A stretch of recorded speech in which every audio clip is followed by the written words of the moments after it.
You are now listening to the Insight Fantasy Sports Podcast.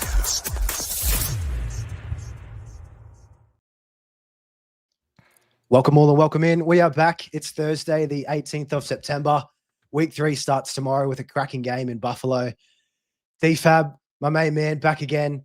Before I throw it to you, mate, I will just mention it is the Inside NFL Show, and we're here with our Week 3 preview. DFAB, we were saying just off air, it feels like forever since we've seen each other, mate. Great to see you. Mate, it's been way too long. Looking forward to this one with you tonight. How are you feeling? 100%. Oh, better that I'm not staring at fucking Mav's shitty mug tonight. No, I'm looking forward to it, man. These are always my favorite shows because it almost primes myself for the week to go as well. So these are all good ones, and I love when the chat pops off. You know, we've got Charles and Peter in there already, so just, you know, kind of having a chat about what we can expect and guys we like, guys we don't like. I think these are, you know, some of our more important discussions heading into, I guess, traditional fantasy week on week. So this is always a fun one. Yeah, I'm with you there, mate. This is great. And just a shout out to the guys that have been commenting in the live stream. The activity has been absolutely through the roof the last few weeks. So thanks heaps for everybody throwing that in. And we will try and get to some of these questions and comments at the end of the show.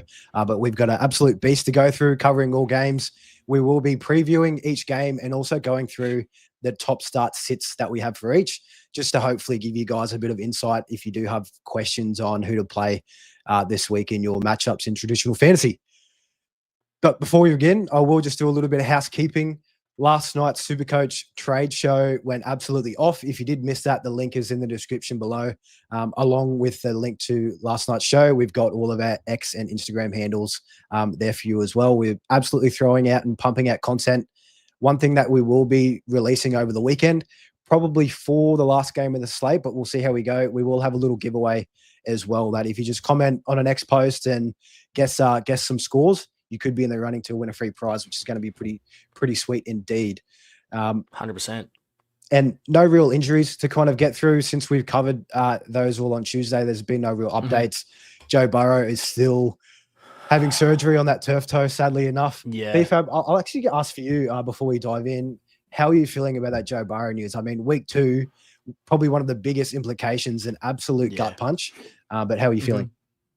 Well, I was pretty reliant on him. I've got a bit of Joe Burrow stock. I quite liked him, and, you know, all the chatter about him actually getting a halfway decent preseason in, but, you know, kind of looked pretty shitty week 1, and, you know, to go down the way he did in week 2, the fact that the conversation and the narrative with Zach Taylor, the Bengals head coach, has been that we're optimistic he's going to return this season and that they haven't shut the door on it worries me. I'm thankful that Jake Browning is there because he has shown some form of competency, but let's not beat around the bush. He's not Joe Burrow. So there's going to be some regression from everyone on the Bengals side. It does worry me, and I actually saw I can't remember who it was, so I feel like the credit should go to him, but I saw a clip on Instagram and X talking about how Joe Burrow's starting to feel a little bit Andrew Lucky. Like it's getting to the point where he's had 4, 5, 6, you know, substantial injuries that have, you know, caused him to miss extended time. He's only 28. He's been in the league, 5 years? Yeah, came in 2020. So this is his 6th year in the league, and it feels like there's one every year. Burrow's really starting to worry me. So if I had him in Dynasty, I'd be actively trying to move him. And I'm trying to stay away. I don't think you're going to get anything for him in redraft or in, you know, single year formats. But it's I think it's panic alarms going off for Joe Burrow. I'm in the same boat. The same? Absolutely, yeah. I saw a stat as well. I think his 5 years in the league, his offensive line has ranked bottom 5 each year, which is just like they invest that much money into him. He's probably the best pocket passer in the league, and they just won't protect him. So yeah, very Andrew Lucky. Hopefully he doesn't early retire like Luck did. That would be an absolute shame. But I'm hopeful that maybe Bengals, they won't perform as well. Maybe their draft pick, it will go towards beefing up that O-line for next year when Burrow's back on deck, because, man, they have to do something. That was just – I mean, against the Jags pass rush as well, which is trash, like that's terrible. Absolutely terrible to see. But we will get into the starts and sits for week 3. Like I mentioned, we'll go through game by game, and we will highlight the top start and sits for each week. Starting off Tomorrow morning's game rather, at 10:15 a.m. in Australia. It will be Thursday night over in America. Dolphins take on the Bills, and the Bills are massive favorites, laying minus 11.5 as the line, and the game total is a healthy 49.5. With this game to start off the week, DFAB, who have we got to start with? I'm starting everyone on the Bills, that's for damn sure. Miami have shown that they are an incredibly porous defense. They haven't looked good at all. Secondary looks like it's going to rival for the worst secondary in the NFL.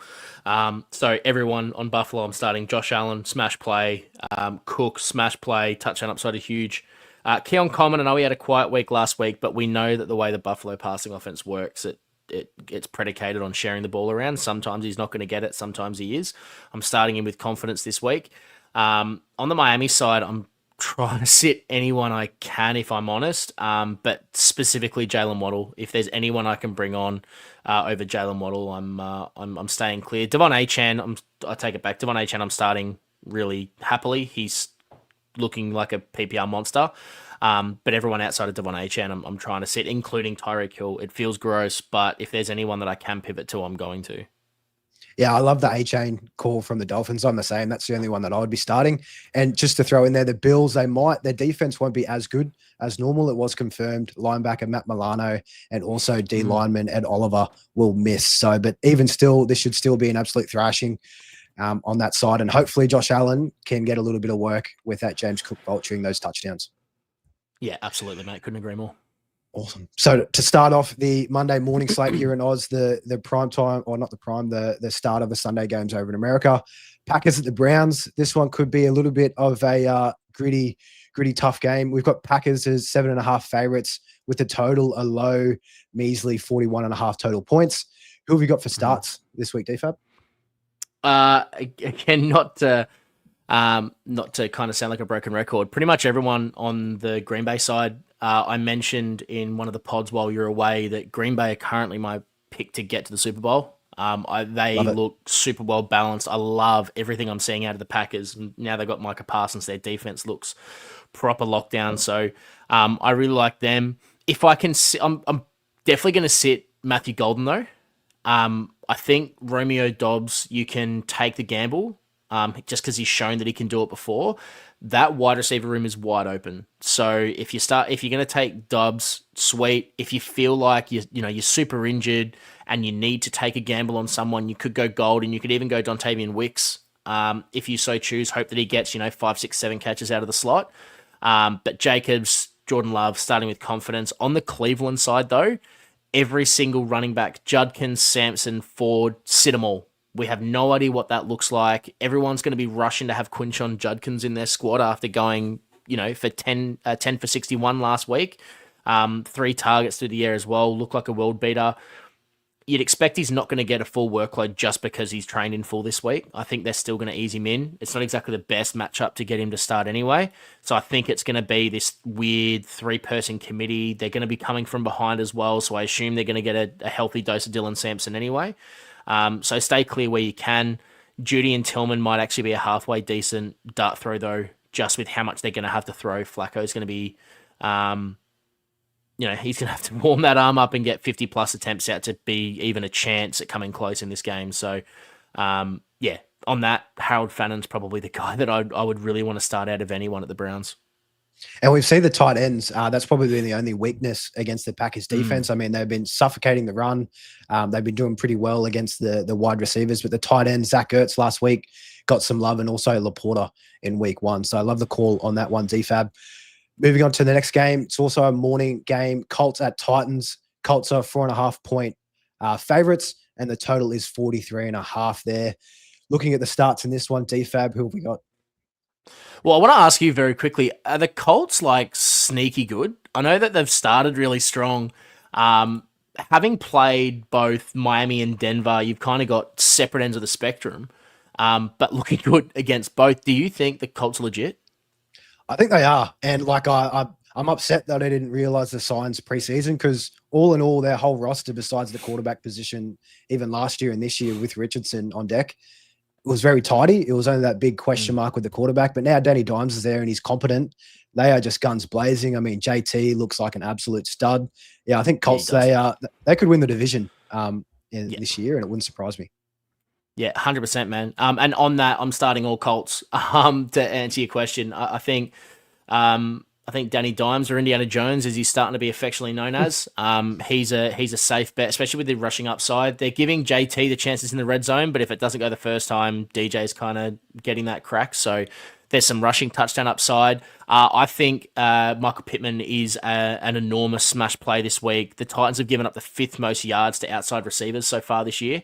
They've been really porous against it, so I'm starting Pittman and I'm putting money on him. I'm a really, really big fan of Michael Pittman this week. On the other side of the ball, I'm going to try to sit everyone I can from Tennessee. I don't have faith in Ward yet. I know I've been really big on Ridley in the offseason. I'm not filled with confidence so far. He's had 14 targets for nothing. And with all that in mind, the Colts have been suffocating the run. So just a very quick question in the chat there from Basilenka. Tony Pollard or Ramondre Stevenson. I'm taking Ramondre every day of the week. It wouldn't surprise me if Tony Pollard comes out of this week with a sub-5 score. It's a gross matchup, and steer clear if you can.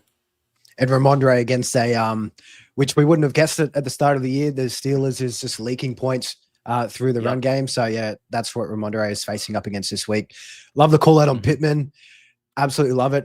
Before we move into the next DFAB, I will just ask Alec Ayomana, rookie wide receiver for the Titans. I think he's leading targets over Calvin Ridley in that room. Would he be kind of a deep play, or you're just fading Titans altogether? If I can stay away, I will. But it's a great shout. Alec Ayomana is showing a lot. He led the NFL in air yards last week. So for those that don't pay too much attention to the advanced stats, air yards is essentially unrealized yards from balls that have been missed. So, for example, a target goes to X receiver. They don't make the catch, but how deep was that? It's a key indicator for fantasy success, because eventually, in an ideal world, they're going to hit. It looks like Ayman is getting those Ridley targets that Ridley had last year. So I do like him season long. This week, I'm moving away if I can. Love it. And on to the next game. This one is going to look very different to what we were expecting a week ago. For the Bengals, they're running out Jake Browning to start the game. And for the Vikings, with what some people have been calling a quarterback upgrade, rolling out Carson Wentz. Vikings in this one, it is at Minnesota. Vikings 2.5-point favorites, and the total is a very sad 41.5. You would not have expected that in any Bengals games this year. How are you feeling about those two quarterbacks before we get into your starts? The more I look at, I've spent a lot of time looking at this game. I kind of like it. I feel like there's going to be a lot of fantasy points scored. It could very easily be one of those games that's just shit. It could be really, really ugly, but I feel like it's just as likely that it's good. Carson Wentz is a solid QB. I understand why, and I believe Secko, who's in the chat right now, I believe he's kind of been really championing that. Carson Wentz is an upgrade over JJ McCarthy, and I kind of agree. So I really like Justin Jefferson this week. Really, really bullish on Jordan Mason with Aaron Jones going to IR, as you guys spoke about earlier in the week. I'm a little bit tentative on Chase Brown. I think he's poised for a bounce back, but I kind of think with the way Cincy have called their plays in the past, they really want to rely on the play action, and to do that, they need to establish the run game. I really worry about his upside this week. But yeah, Jamar Chase, T. Higgins, I'm starting. Hawkinson on the other side of the ball, I'm starting. I think Secko, who's in the chat right now, kind of has hit the nail on the head. I think Cincy and Min could be the highest points total of the week, because they don't have particularly strong defenses either side. They're not. We know how bad Cincy is, and Minnesota aren't exactly a world beater, so it could sneaky be a really, really solid game. So for that reason, I'm pretty much starting everyone. That's the top stringers. So Jamar Chase, Justin Jefferson, Mason, Browning, Wentz, and gritting my teeth, I'll start Chase Brown too. What about T. Higgins? You're not too worried about him as well in this matchup, or you're favoring Chase more than anything? I'm definitely favoring Chase. I'm pretty low on T. Higgins full stop, if I'm completely honest. I have been for years. I've never quite understood T. Higgins, he's a career wide receiver too. Like, yeah, you can start him and be great, but he feels like he's really inconsistent. He needs those big chunk plays to kind of come good. And if he doesn't get that 30, 40, 50-yard touchdown, he's kind of leaving you disappointed. So this week I'll play him, but I'm not enjoying it. I'm not expecting massive things. Just be surprised if he does go big. Love it. And I will just call out our cover photo model for tonight is Justin Jefferson, because I also believe with you, he could have a massive game against this Bengals secondary. And I think him against that Chase, that LSU narrative, they'll probably play hard against each other. I think, could be in for a sneaky overs in this one. And on to the next, Steelers at Patriots. And Steelers, surprisingly, they are favorites, 2.5-point favorites, and the total is 44.5. Last week, Steelers going down to the Seahawks, thanks to the Caleb Johnson kick return error, most likely, where he pretty much gave up that free touchdown on special teams. And the Pats, they won in a nail biter against the Dolphins, and Drake May had an absolute day. How are you seeing this one play out, DFAB, and with your starts and sits?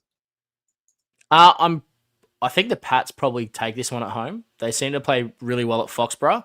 I understand why the Steelers are getting the nod, but I don't know if it's just how I am. I tend to be reluctant to back retirement homes in a game of contact sport, so I'm staying away if I can.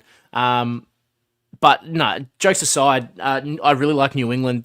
It's not a pretty lineup. You look at it, you see Ramondre, you see Travion Henderson. We know Ramondre's getting the line share so far. Stephon Diggs is the only real big name, the household name in the receiving room. But I really kind of like New England's options this week. I kind of like Kayshon Boutte to bounce back a bit. I like Ramondre Stevenson. I like Drake May with his rushing upside. For me, he's a plug and play. He's just set and forget. Let him go.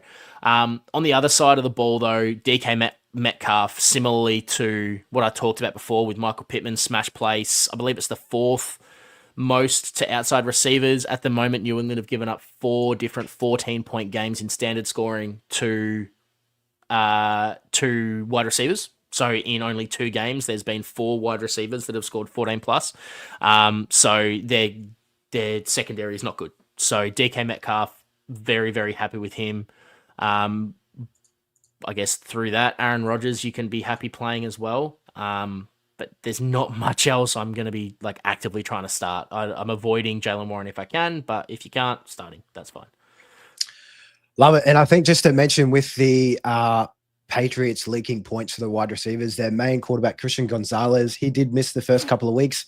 Looking at it here, he was limited in Wednesday's practice, so he's still a chance to miss. That'd probably be one to watch. But even still, if he does start, he's coming off an injury. He's probably not going to be ramped up as to what we want to see. But love the call on Pats winning that one too. Next game, this one is going to be exciting. This is definitely going to be on the side screen running while I've got Red Zone. Rams taking on the Eagles. These games last year have looked absolutely stunning. Eagles are favorites, of course, -3.5, and the total is 44.5. I think last time they played in the divisional round, it was just a Barkley game. And even the time when they played them in the regular season, Barkley, again, we'll be talking about him in our Captain's Huddle show that's launching tomorrow morning. I believe in both games he ran for over 200 yards and 2 rushing touchdowns in each, which was just absolutely ballistic. But how do you see this one play out for Rams at the Eagles?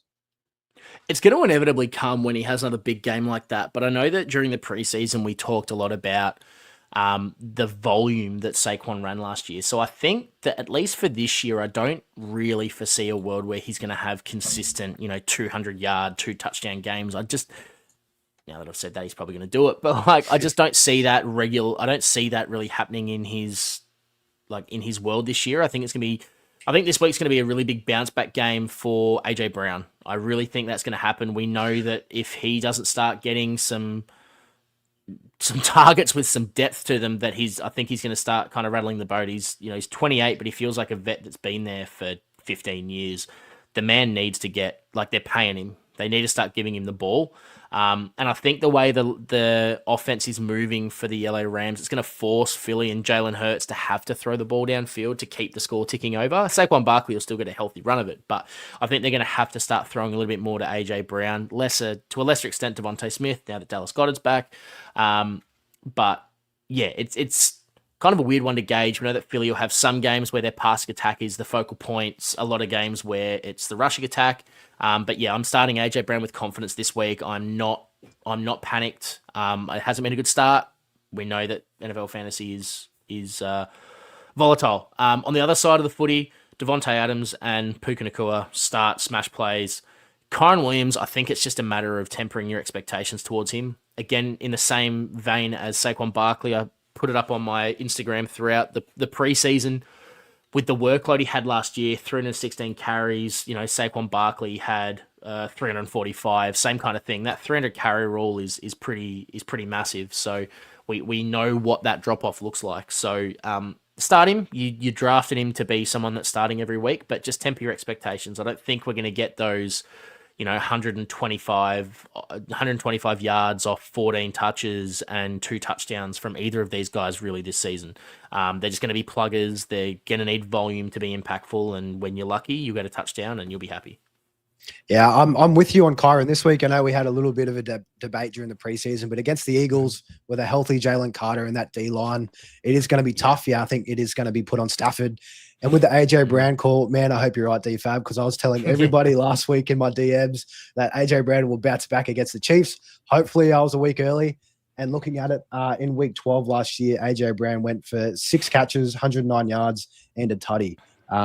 Fingers crossed he can do that this week so I can wipe the egg off my face. But all in all, and with Devonta Smith, I think he suffered a concussion late in last week's game as well. I'm not too sure if he entered protocols or if it was that serious. Who's this, Devonta Smith? Devonta Smith, yeah. He took it. Yeah, he landed heavy on his tailbone.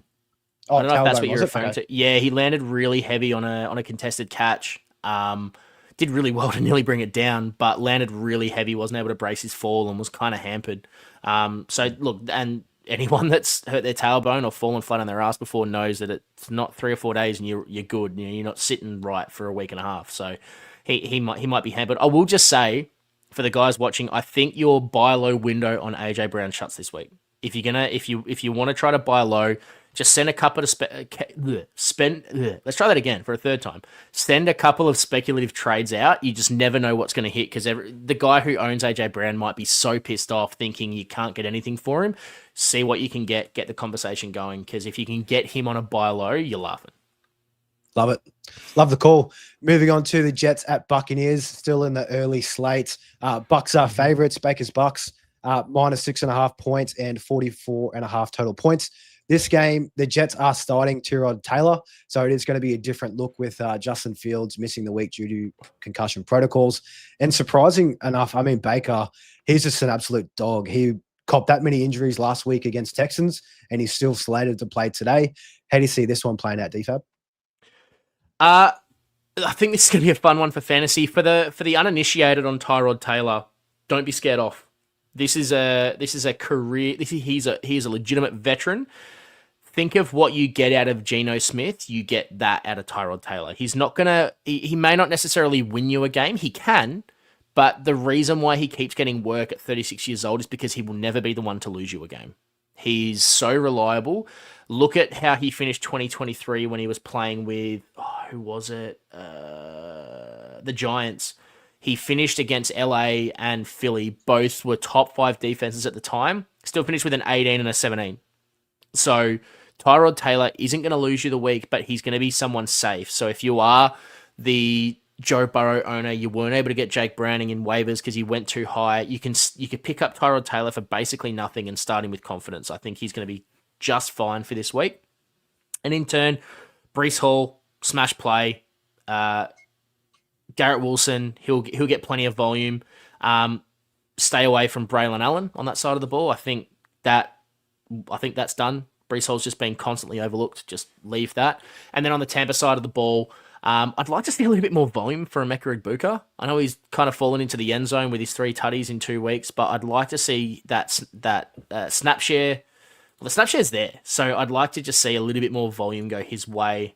The amount of targets that Bucky Irving's been getting out of the backfield does worry me a little bit for that. I do believe he's going to come good season long, but yeah, it's a little bit of a worry, knowing that he's likely going to have Sauce. I believe he'll have Sauce Gardner this week.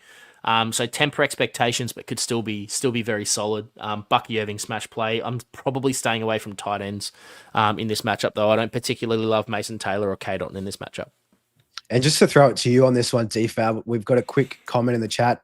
Egbuka is questionable. Will he play? More of a SuperCoach question. Also very suitable for traditional fantasy. And looking at the injury report, Egbuka didn't practice Wednesday due to hip and groin injuries. With that being said, though, we've still got a couple of days to figure out what's going to happen. But how are you feeling about him? Do you think he'll start against the Jets? Yeah, the fact that it's something that's popped up midweek, I wouldn't say I'm worried about it, but it's just something to keep an eye on. We don't have any vision of it to try to, diagnose ourselves. So just keep an eye on it. If it is a SuperCoach question specifically, you'll have, you should have some really, really solid options on your bench to be able to pivot in. But even for traditional fantasy, there's guys on waivers that I'd be happy, especially from this last run of waivers, guys that I'd be more than happy to plug in and play, like a Wan'Dale Robinson or a Troy Franklin or, even a Dante Thornton from the Raiders game.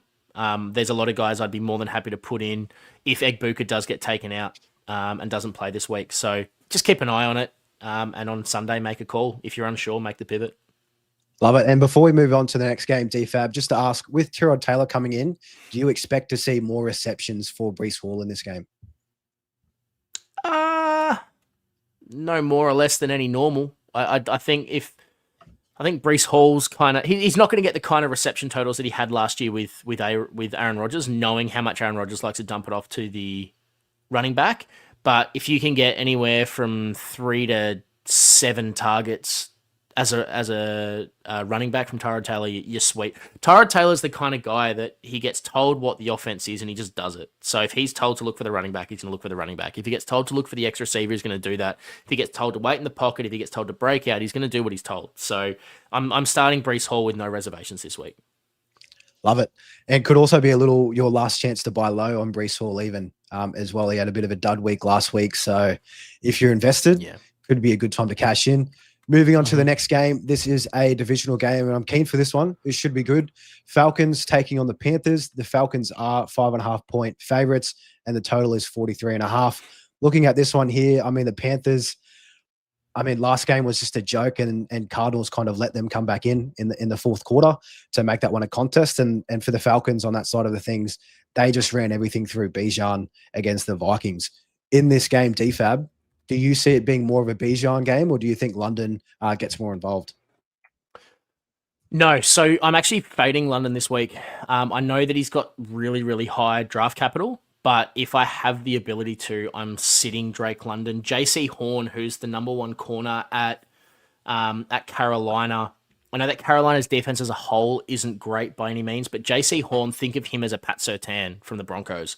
He's a genuinely good corner. He's a proper lockdown, shutdown corner, and it does make me worry with Drake London. I know he's got a full, he's off the injury report now, but he's been dealing with shoulder issues.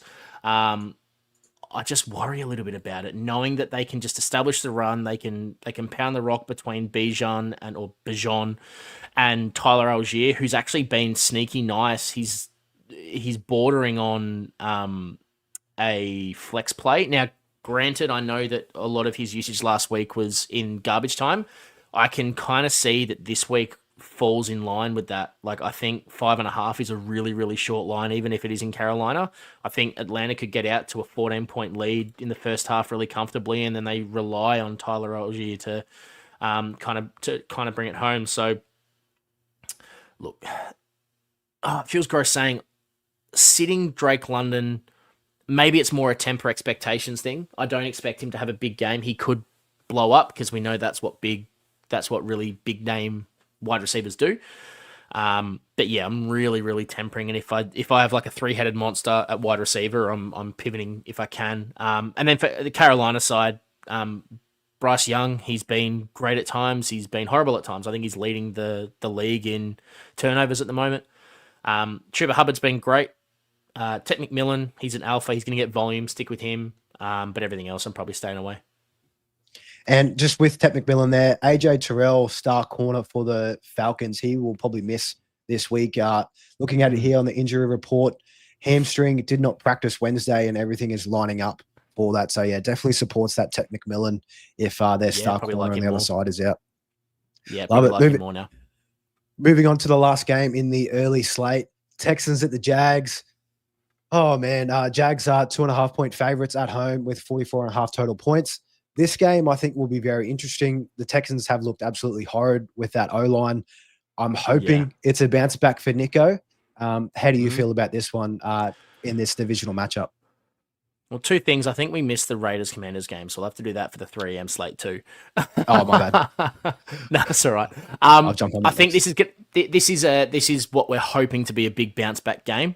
Because I have been really disappointed with CJ Stroud so far. I know that everyone is still all hot and bothered over Nico's start to last year with his, 14, 24, 11, 28, and then 15 in a game where he played 13% of snaps when he got hurt, came back, was a lead again, but hasn't looked like the same offense. CJ Stroud looks like somehow he's taken a step back, which is really, really worrying. Is that because the run game is not there? I think it shows how much they really relied on Joe Mixon to establish the run, create the play action, and open up that space when they weren't just able to, hedge over and protect the outside. Jacksonville's been kind of nice to the eye. I don't mind them at all. Travis Etienne, I think he looks a lot more like that RB4 finish he had a couple of years ago, as opposed to the RB50 something he had last year. 36 last year. So yeah, start Travis Etienne with confidence. BTJ, I think he's going to get his opportunity for a bounce back week this week. That being said, excuse me, sit Travis Hunter in every format. It's just as we expected. We don't know where the hell he's going to play. Is he going to be defensive? What's that snap share look like? We have no idea. Just sit him. And with Travis Hunter, Secko was calling it out on previous show pods.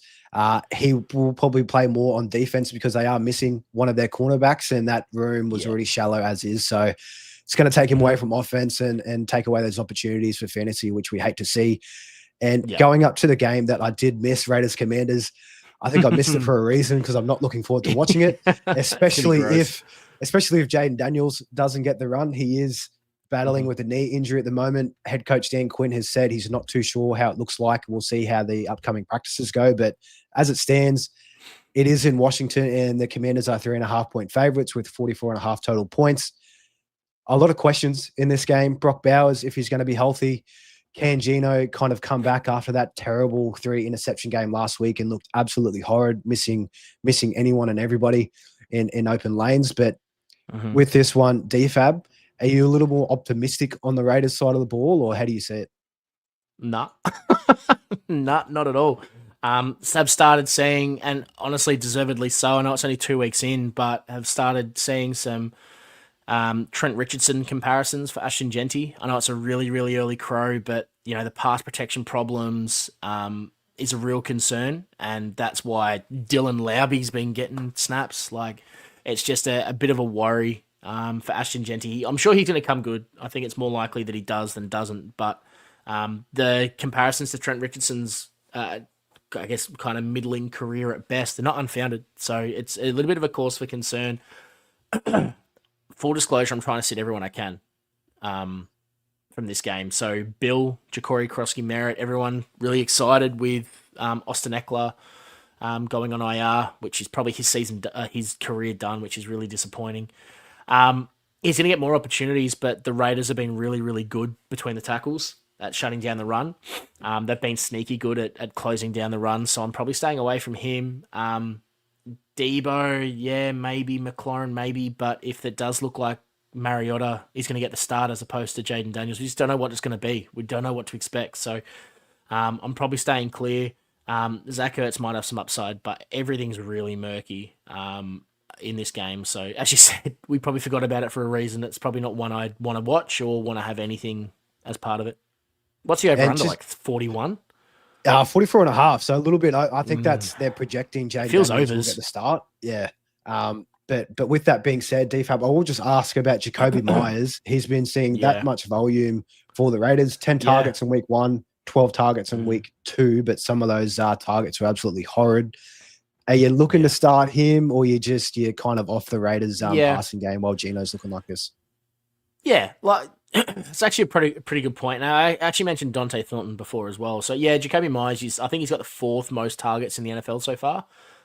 So he's getting volume. I don't think he's a smash play for the fact that I don't think they're going to score a lot. So the Yep. touchdown upside's not there. With Thornton, you've got the touchdown upside because all his targets are so deep, and he's 6'5" with pace. Like he's got that scoring upside. He's probably their biggest, I guess, playmaker, I think, on the outside. But it's just a gross game. Like, I just don't know who I can trust. It's almost like when people say they choose a holiday by spinning the globe and they close their eyes and they just stop it and we'll go, oh, all right, we'll go there. It feels like that. Like, who the hell are you going to start with confidence? It's just a gross, gross game. Yeah, stay away if you can. And even with that metaphor that you're throwing at the DFAB, even people, they spin it, they put their finger on. And if they're not happy with it, they'll just spin it again. Do it That's one of again. these Yeah. ones. If it lands on Raiders Commanders, spin again. I don't think we'll be seeing a lot of them during red zone action. But moving on to the later slate of the Monday morning games, this will probably be my second favorite game of the week that I want to watch. Divisional matchup, a lot on the line. Denver Broncos going into LA to take on the Chargers. Chargers are 2.5-point favorites at home. The total is over 45.5. Justin Herbert, I haven't checked the sports books at the moment, but he's probably up there in top 3 for MVP, if not leading, with how he's been playing. Their defenses look tight. Their running game, I mean, Hampton has been letting us down. Najee looked better than him last week. And on the other side, your Broncos, I'm sure you're going to absolutely love getting through this one. A couple of nice sneaky options. How are you feeling into this one? And I will start off, Troy Franklin, are you starting him with confidence this week, or do you want to see one more week? I've been a big Franklin truther since the middle of last year. I think like everything's written down for him to have he played college ball with Bo Nix, so there's an evident connection there, and he's starting to come into his own. His blocking's getting better, so he's getting out in the field more often. He's a massive target, and I think he's got a lot of upside. And it wouldn't surprise me if towards the back end of the year, Troy Franklin is the one to outperform Cortland Sutton. It feels really spicy with the contract they gave Cortland Sutton, but still, I think there's a world where Troy Franklin is better than. Bo Nix for me is a smash play this week. I know that the Chargers defense has been really solid, but Bo Nix has had 2 21-point games in 4-point scoring versus the Chargers last year. So he seems to perform well in these divisional matchups. The rushing upside's there. I like him. Herbert, again, start him, love him. It's been weird because Harbaugh and Roman, who are so the head coach and OC, traditionally really, really run heavy, have been happy to just put the ball in Justin Herbert's hands and let him create because he's such a great passer, which has been awesome for the Chargers. I do think at some point it's going to regress to the mean and it's going to be closer to what their coaching philosophy is, which is a lot more work through the running backs. But yeah, I'm starting both QBs with the utmost confidence. And in turn, I'm starting pretty much every pass catcher I can with the utmost confidence, including Lad McConkey against Pat Surtain. I'm not that stressed about it. I think Herbert's going to find a way to get everyone the ball. I just think this is going to be a really high-scoring slugfest. It wouldn't surprise me if this is, a 28 to 35 kind of game. I really like the look of this game. Running backs, I'm a little bit more tentative. And Marion Hampton, I don't think you can start under any circumstances at the moment until he proves that he can do it. Najee Harris is still the backup, so I'm not touching him either. RJ Harvey, his time is coming, but it's not right now. You bid very high for him in one of our leagues, and understandably so. Well, hey, I'll give you half of it back. I think RJ Harvey, he's showing that he's super dynamic, he's super explosive, and it wouldn't surprise me if Sean Payton decided to, kind of feature him a little bit in this game, just because it's something that the Chargers wouldn't have a look at, being a divisional game. But yeah, again, you can start J.K. Dobbins. I would temper expectations though. Yeah, I like the call with Harvey, and the reason why I overspent, I just love the stash. Those rookie running backs later on in the year, they start to come more online, and I'm happy just to sit and hold. But yeah, I think I was $30 over the next best. But oh well, yeah, probably. Scared money don't make money. But yeah, very very keen for the Broncos Chargers game. That one is going to be very very key. Now to get a little bit negative from that that hot game in Broncos Chargers. I mean, Saints Seahawks is the next one at the 6:05 a.m. slate. It's going to be gross. Seahawks are 7.5-point favorites at home, 41.5 total points. Last week, Seahawks, they battled the Steelers, and thanks to that special teams touchdown, that's really what gave them the edge.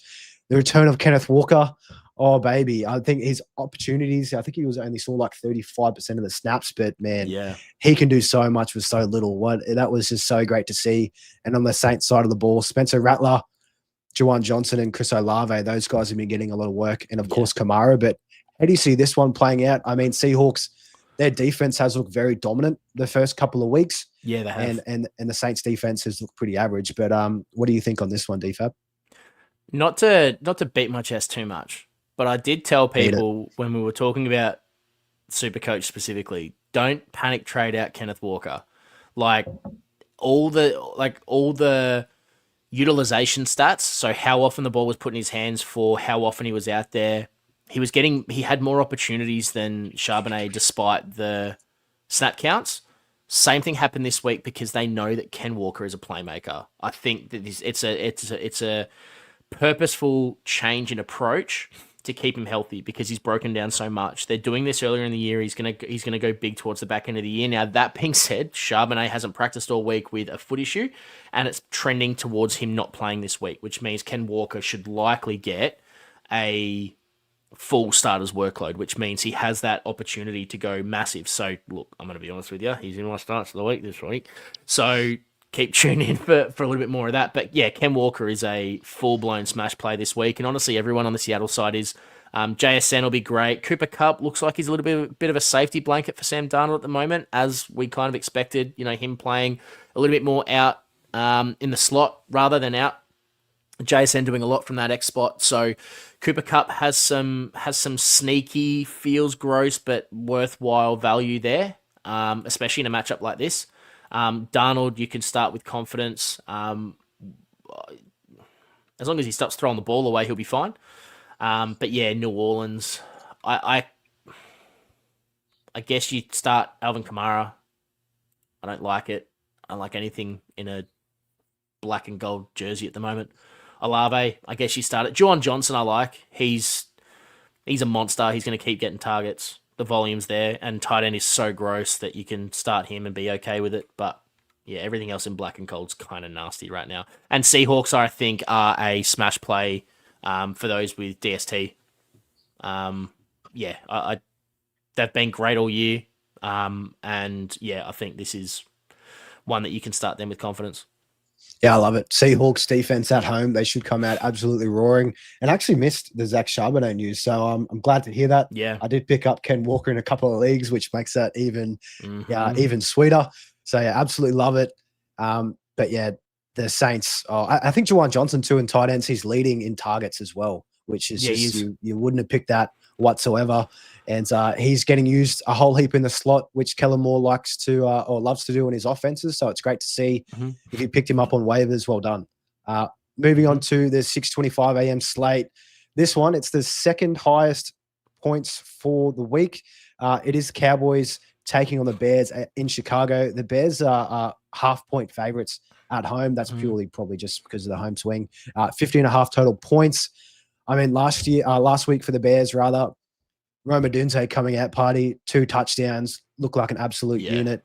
And on the other side for the Cowboys, they were in a shootout against the Giants, and pretty much everybody ate on that side of the ball. As we look into this game, DFAB, I will just throw out the Bears. They are missing cornerback Jalen Johnson. He is out again. And I believe there is a linebacker for those guys that's missed a couple of games, and he's out again as well. So, and also actually on the Cowboys side, I think Deron Bland, cornerback, he is also expected to miss this game. So a lot of injuries out on that defensive side, which we absolutely love to see for fantasy. Who are you looking to start and sit for this week in this game? General rule of thumb is if you see a 50-point over-under, you start everyone. Yeah. there's gonna be scores. So Dak Prescott and Caleb Williams. Caleb Williams was damn near my start of the week as a QB. That line looks really solid, and they're just going to continue to coalesce as the season goes on. So that's a safe start in my eyes. Javonte Williams is season long kind of gross. It's gonna fall off eventually. That being said, it's a smash week for him. I hate saying it, but he should be really really solid again because the Bears' run defense doesn't look particularly great. DeAndre Swift on the other side of the ball will be elite. Kyle Monagai and Roshan Johnson don't look like they're particularly large components of the offense so far, which is honestly surprising. I really thought at least one of the two would be incorporated a little bit, but Ben Johnson seems to be pretty happy just to roll with Swift, so you have him smash play. CD Lamb, we know what he is. George Pickens, we started seeing some flashes last week with the 9 targets. I feel like the most of them came in the fourth. Dragged in that touchdown. He's a pretty solid wide receiver 2, I think, at the moment. And then on the Bears side, as you mentioned, Rome Odunze had his breakout game last week. Don't expect him to be throwing out 28s every week. It's just not going to happen. And I think there is some touchdown regression coming. He's had 3 in 2 weeks, which is why I really like DJ Moore this week. I think he's kind of primed to just get a little bit more of that workload. He only had 6 touchdowns last year, but plenty of targets. So I think DJ Moore you can have very comfortably as your wide receiver 2 and roll from there. Jake Ferguson as a tight end as well is someone I'm really, really keen to start this week on the Dallas side. And just to throw a couple of injury updates at you too, DFAB, on this one before we move on to the next game. With Javonte being a smash play, that Bears defensive line has looked horrid, but starting center for the Cowboys, Cooper Beebe, has been placed on injured reserve a couple of days ago. Are you worried about that that missing piece for that Cowboys front, or you just think the Bears D line is just it's nothing? It won't matter. I mean, it's definitely something worth looking at, but it's not going to stop me from starting Javonte this week. So it's probably tempers your expectations a little bit, but I'm not. It's not so much so that I'm like, oh, got to sit him now. Like, he should still have a great week. Yeah, I'm with you on that one. So just thought I'd ask just if anybody's a little bit worried. Yeah, for sure. Don't worry, Javonte's going to be there doing what he does best. And on to the next game, another divisional one. This will be another fun one. Cardinals taking on the 49ers in San Francisco. Sure. 49ers, 2.5-point favorites, and the total is 44.5. Before getting to your start sits, DFAB, I will just throw out the biggest question that I have on this game, and I really, really hope it comes back around. Marvin Harrison Jr., how do you think he will go in this one? I mean, week 1, it looked great. He was getting utilized a bit more over the field, got that touchdown. But last week, my God, looked absolutely horrid. He had a chance to catch a touchdown. I think the ball was a little bit overthrown, but he just didn't even try for it. He just kind of stood there, gave up on the play.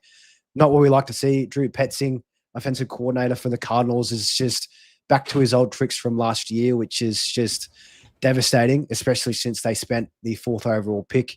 And also, and more importantly, because I've got so many shares of Marvin Harrison Jr., it is not funny. How are you feeling about Marvin this one against the 49ers as we lead into your starts and sits for this one? Last week, JC Horn, baby. This probably links in really well with Baze Linker's question, thoughts on Drake London. It's exactly why I'm fading Drake London this week, because JC Horn is a legit shutdown corner, and that's why he had Marvin Harrison in all sorts. It wasn't just his production. He looked disengaged. He didn't want to be there because he was getting absolutely blanketed. So, yeah, I'm fine with Marvin this week. He's going to bounce back. He'll be completely fine. I actually really like the receivers in both camps in this game. Harrison, really, really nice. McBride, let's be honest, he's the main receiving option in that offense. He'll be fine. On the other side, Juwan Jennings was very close to being my start of the week for wide receiver. He's got a full route tree. He didn't practice on Wednesday, but assuming he's playing, he'll be fine. If he's not, Ricky Pearsall, roll with. I'm not looking at Jake Tonges or whatever the hell his name is. Like, he's just going to be if I need something. But yeah, I'm not worried about Mac Jones being the QB this week. I think things will be fine. McCaffrey, smash play as always. Don't overthink it because Mac Jones is there. He's going to be absolutely fine. Yeah, don't overthink this one. Just start your guys. Connor, Benson. I'd be okay starting Benson and flex if I had to in a pinch. But yeah, James Conner, smash. Kyler Murray, smash. CMC, smash. Harrison, smash. and McBride. And just to give a little bit more impact to your CMC smash, the last 2 games you played against Arizona in this division matchup was in 2023, of course, because last year was injury riddled. Yep. Week 4, 2023, 48.7 points in PPR scoring, 106 rushing, 3 touchdowns, 7 receptions for 71 yards and a touchdown. So 4 touchdowns in that game. And when they played again in week 15, 115 rushes and a score, and 5 receptions for 72 yards and 2 touchdowns. So yeah, he should, he could be on for 2 touchdowns this week. And I did also see for the 49ers, Purdy is questionable. He was a limited practice Wednesday, so there could be an outside chance that he plays. But I think, Shanahan, you cannot take anything that this guy says seriously. Look what he talked about with CMC last year during the preseason. He's a liar. Do not trust what Shanahan says, but there might be an outside chance that he plays. But even if not, Mac Jones looked competent in that well-run offense. For the primetime game on Monday at 10:20 a.m. here in Australia, Chiefs or Giants. Chiefs, they are 5.5-point favorites as expected, and 44.5 total points. Chiefs are 0-2. It would be absolutely lovely as a Bills fan to see them start 0-3, but I just can't see it against this Giants front. Besides last week against a very poor Cowboys defense, Russell Wilson, those moon balls just hit in that first week. I can't remember who Giants played that first week, but those moon balls did not hit. I think that's going to be the case this week with that Chiefs defense. I think that defense is going to have to win them a lot of games, especially with the likes of Rashee Rice still suspended. He'll be back week 7. Yeah. Xavier Worthy, I will pull up his injury report while you're talking through your starts and sits to see he's how a chance he's looking for this week. Okay, he's a chance. So yeah, if he's there, of course, but I don't think they'll need them to win. But to start off on this one, DFAB, probably the most gross thing on the Chiefs' offensive side of the ball, that running game. What do you think about that running game against the Giants D-line this week? Stay away. Pacheco's been gross. Kareem Hunt, gross. I don't want any part of it. So I'm sitting Pacheco 1,000%. I'm sitting Kareem Hunt 1,000%. Don't touch it. While we're on the running game, other side of the ball, that's now Scatterbo's offense. If last week's anything to go by, Scatterbo's the guy to have. So Tyrone Tracy, if you've been a believer in him, sorry, he's done. He's also limited with a calf at the moment. So yeah, I think it's kind of wheels up for Cam Scatterbo. He's going to get his opportunity early. I love the way he runs, man. He talked about, I saw a clip during the week where he talked about how Marshawn Lynch was the person that he decided to try to model his game around, and you see it. The man he loves the physicality of football, and it's kind of someone that I think that, if all goes well, they can start to build around. I know he's 23, but the way the man plays is really, really fun to watch. So I like Scatterbo, Scatterboo, however the hell you say it. Russell Wilson fading this week. I think he's going to get his ass kicked. Malik Neighbors, probably more likely week 1 than week 2, where he'll get the 12, 13, 14, 15 targets, but he might only bring in 5 or 6 of them. I do kind of like Wan'Dale Robinson this week, though. I think those two are very quickly showing that they are the DK Metcalf and Tyler Lockett of this new Russell Wilson-led Giants offense. And Wan'Dale Robinson knowing that he can work through the slot and then also push out, get those yards after catch, go for those longer moon balls. I'm pretty comfortable starting Wan'Dale Robinson this week in your flex. Love the Robinson call out. Yeah, those short dump offs, because that Chiefs defensive line led by Chris Jones against the Giants O-line, oh my God, it's going to be scary. They are just going to be absolutely hemorrhaging. I've been doing the same thing, bro. Don't even worry about it. There we go. Let's just move on. But one thing that I will want to see that's not really too, I guess it is a bit of a fantasy impact. Rookie offensive left tackle for the Chiefs, Josh Simmons. He looked really, really good last week against the Eagles. Yeah. I'd like to see how that looks against this Giants run or pass rush as well. So yeah, definitely going to be one to watch. So yeah. And keep an eye on that one. Very quickly before we move on this game, for some reason, everyone's still scared of Mr. Swift, Travis Kelce. I don't know why. He was the tight end 6 last year. He's the tight end 6 this year. He hasn't put in any touchdowns yet. Oh, he's put in just the 1 touchdown so far. He's had 10 targets through 2 weeks. Start him with confidence. Do not worry about Travis Kelce. He's going to always get those red zone targets. I'm pretty sure he led all tight ends in red zone targets last year.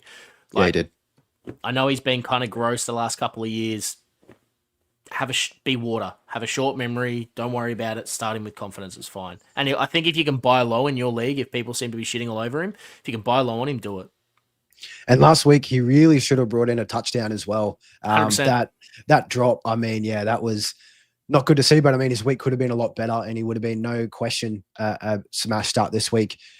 That finishes up the Monday slate of games. We go to the last game of the week, and this is the biggest total of the week as well. This is going to be an absolute banger. I will be working from home on this Tuesday to make sure that I'm watching this one. Working, exactly. Lions at Ravens. Ravens are favorites at home, of course, 5.5 points, and the total a whopping 52.5. I mean, last week, starting off the Lions, they made an absolute mission last week to send a message that week 1 was just, that's not who they are. Dan Campbell got the boys fired up and they put on 50 plus against the Bears. Can't see them doing that against the Ravens, but we could be in for a bit of a shootout in this one, DFAB. And before throwing it to you, Derrick Henry looked absolutely dismal last week against that tough Cleveland Browns running defense. How do you think he'll go this week? And do you think it's a bounce back for him with a couple of touchdowns?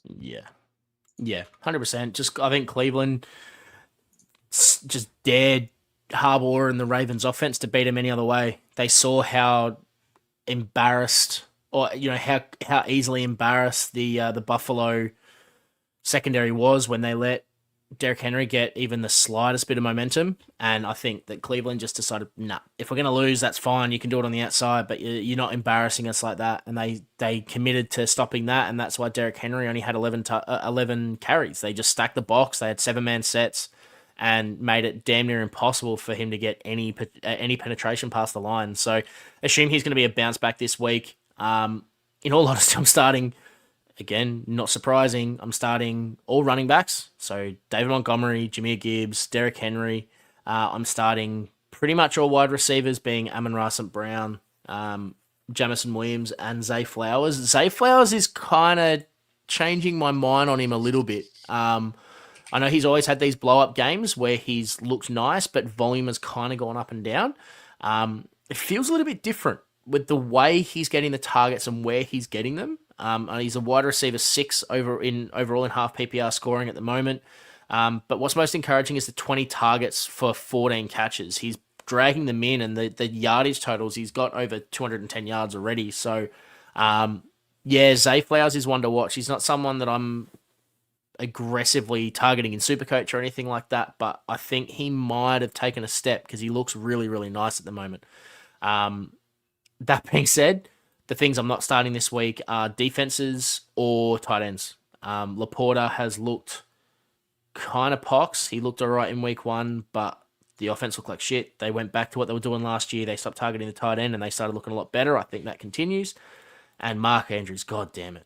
Like, what on earth is happening there? If Isaiah Likely is, I would highly recommend everyone that's watching, go check your waivers, find if Isaiah Likely's on there because he's questionable this week.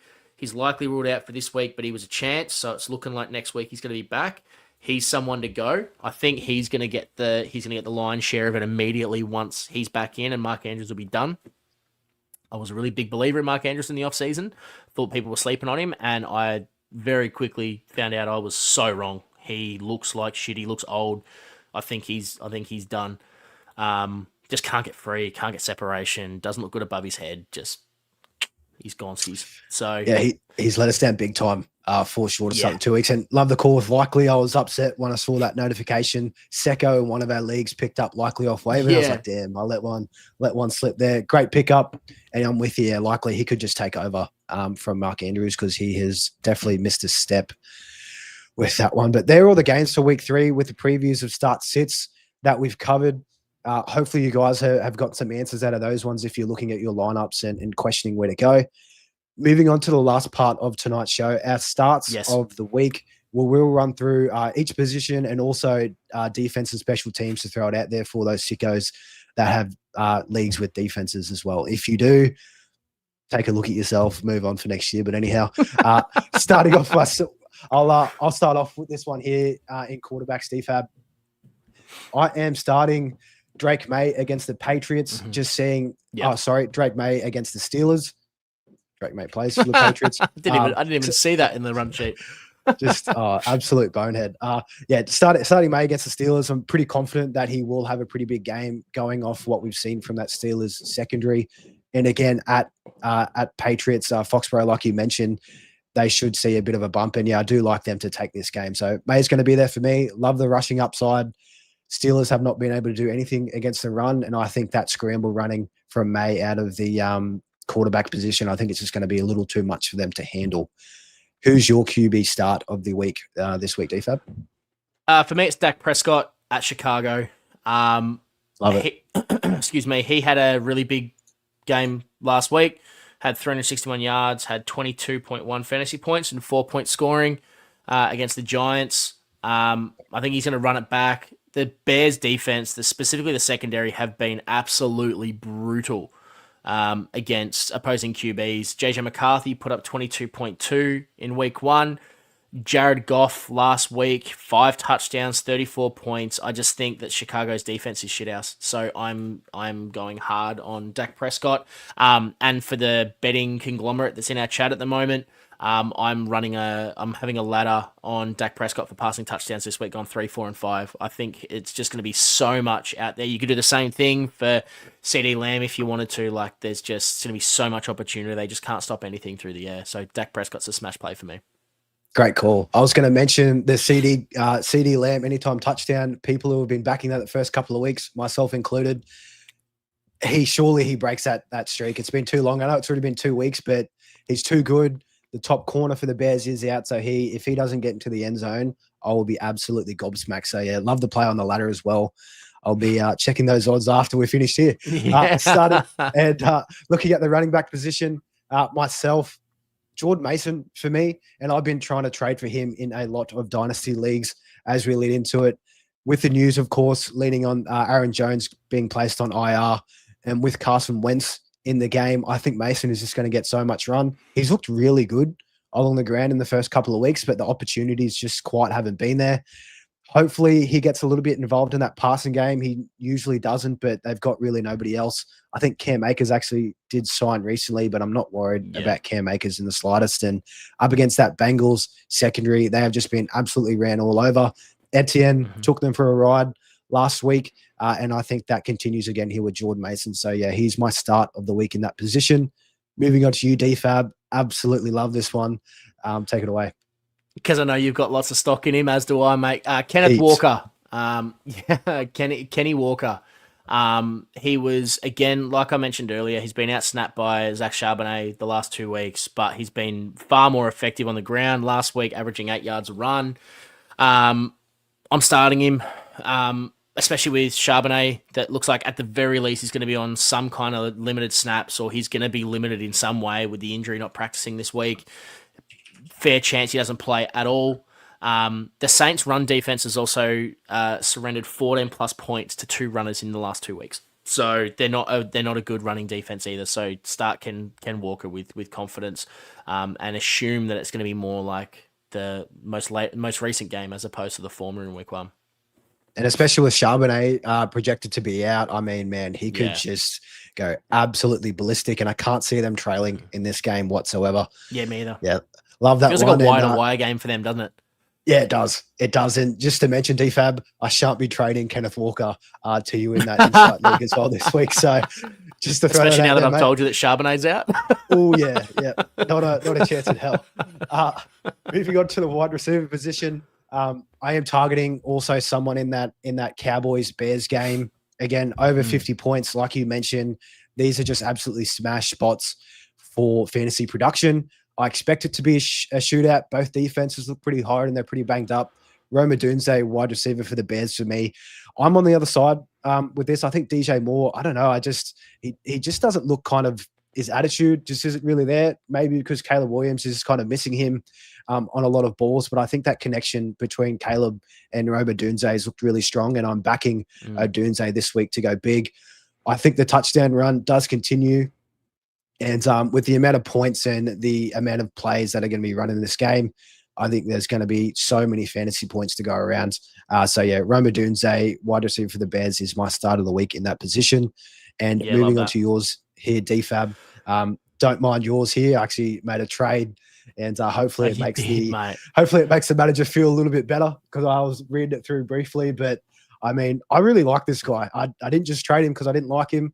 I'm trying to, move pieces, take it away on this guy. Love it. Yeah, we're looking at Michael Pittman, Pity City. I kind of mentioned it in the last episode or two before the preseason wrapped up, that I thought DJ, since he was named the starter, that he's a relatively capable QB. He's a halfway decent passer, and that Michael Pittman, his stock was going to increase. And I think he's shown that. I know that people are probably falling off him a little bit after playing against Denver last week. It's understandable that last week he had a bit of a flat game, but I love him in my flex as a wide receiver 2, or honestly, even as a wide receiver 1 this week. He's playing a Titans defense, which, like I said earlier, they've allowed the 5th most points to perimeter receivers in the first 2 weeks. A nice little fun fact, though, Pittman has actually averaged over 14 points in his 10 career games against the Titans as well, so they seem like they're a bit of a money game for him. I really like Pitty this week. Love the call, mate. Yeah, in that divisional game, it's good to know. That's a good stat. Pitty against the Titans.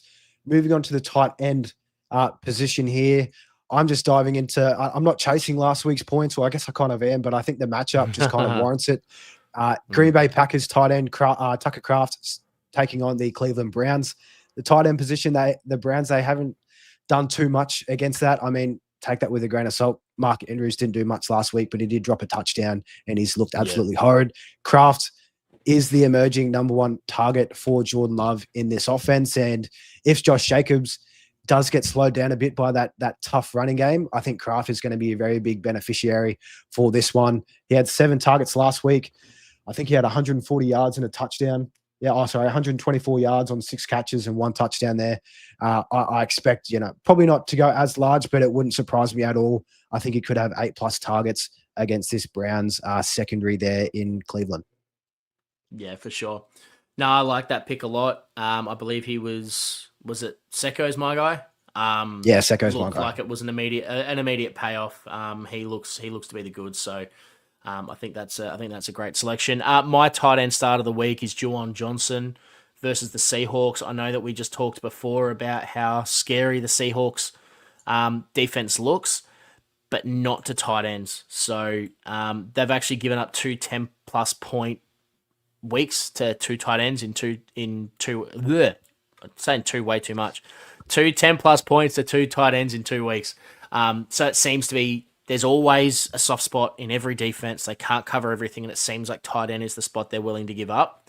Juwan Johnson has the most targets of any tight end in the NFL so far with 20 through 2 weeks. I don't see that slowing down this week. Seems like he's got a pretty clear rapport with the rattlesnake, Spencer Rattler.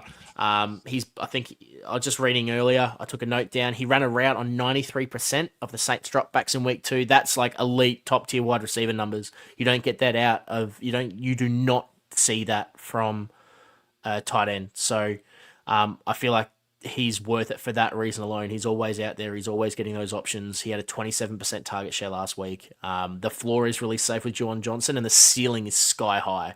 If Spencer Rattler can somehow build a couple of drives and get it to Juwan Johnson in the end zone, he could have those 20, 25-point weeks that you saw out of Tucker Kraft last week. Love it. That's a nice freebie, Juwan Johnson. If you've got him, set and forget. That volume will take over. Love that one there. And we won't spend too much time here on defenses, DFAB, because they are gross. Quickly for me, yeah, they are. The Buccaneers is who I will be taking as they go up against Tyrod Taylor's first start this year for the Jets. Also to mention, the Jets are without Elijah Vera-Tucker, their starting guard. He was placed on injured reserve. That was a couple of weeks ago, but still, I think this warrants Vita Vea and the lads there at Tampa Bay to absolutely make a meal of that offensive front for the Jets and their first game at home in Tampa Bay. So I think they'll come out roaring. Who do you have here, DFAB, for your defensive start of the week? Mate, gotta say though, mate, if there's anyone that's gonna love a meal on defense, it's Vita Vea. He's a thick boy, isn't he? Oh, he's a beefy 6'4", boy. 350. He's a big old beefy boy. If you want to see some, I can't even say. I was gonna say if you want to see some man mates slapping together, that's the game to watch. I'm rolling with the Colts defense this week.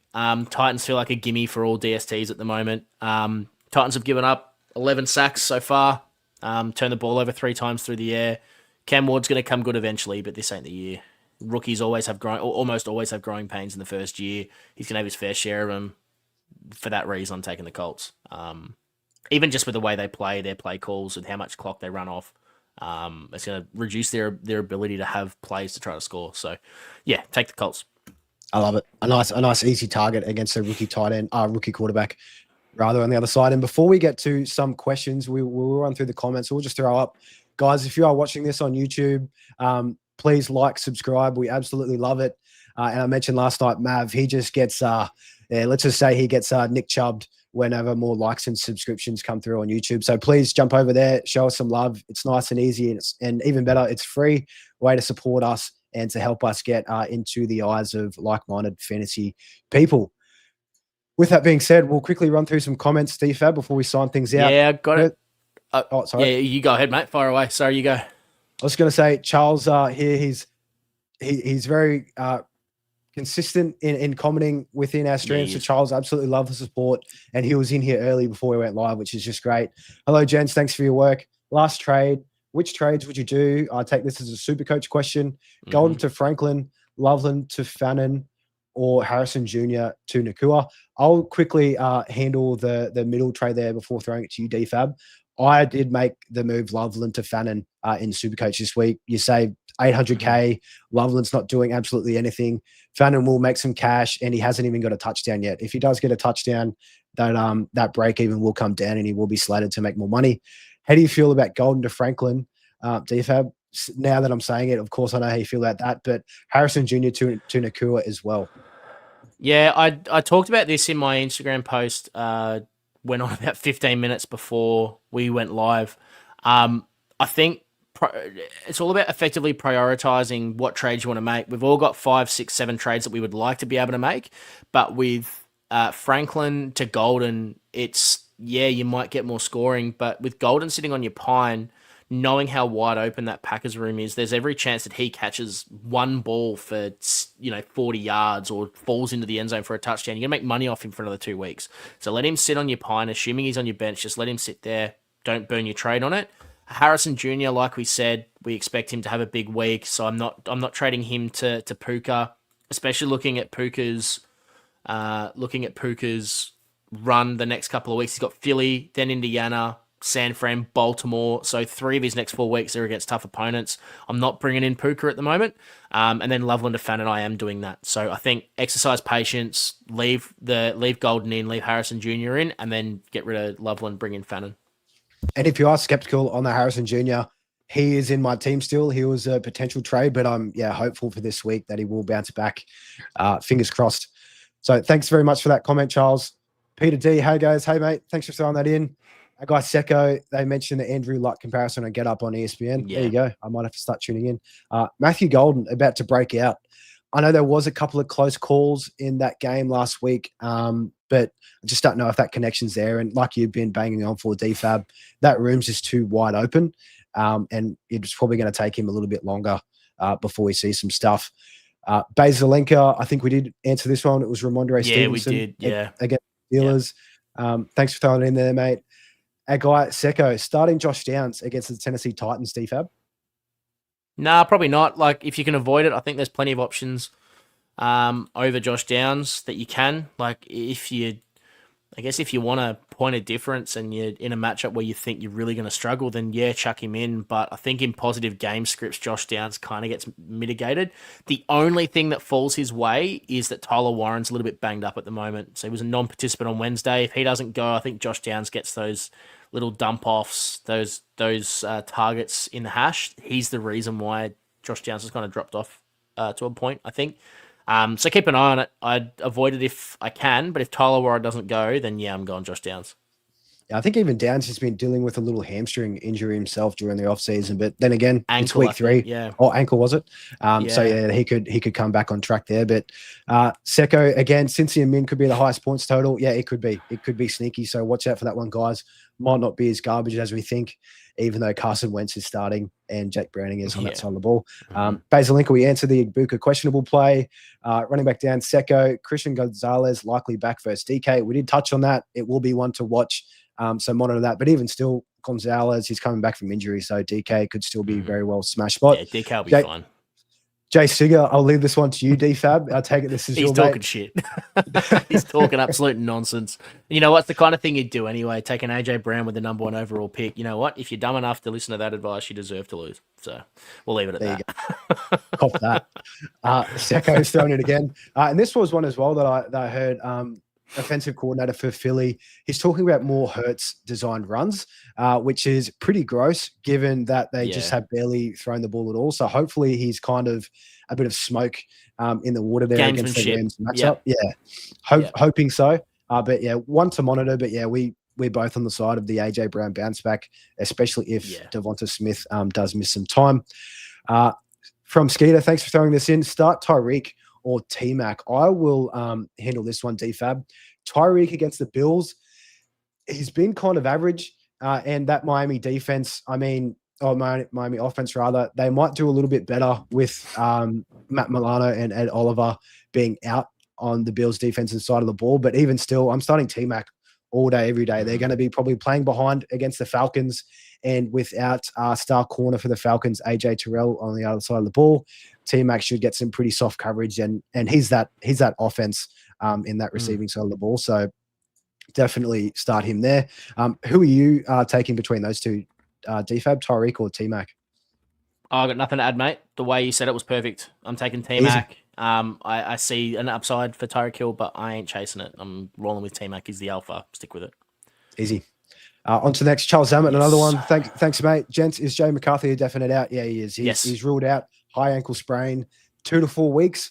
Usual timeline is that 3 weeks, which is right in that middle there. So, yeah, definitely don't look to start JJ. But if you've got him in SuperCoach, and something that we will be covering on tomorrow morning's Captain's Huddle show, you could use him as a cheeky loop option if you wanted to there.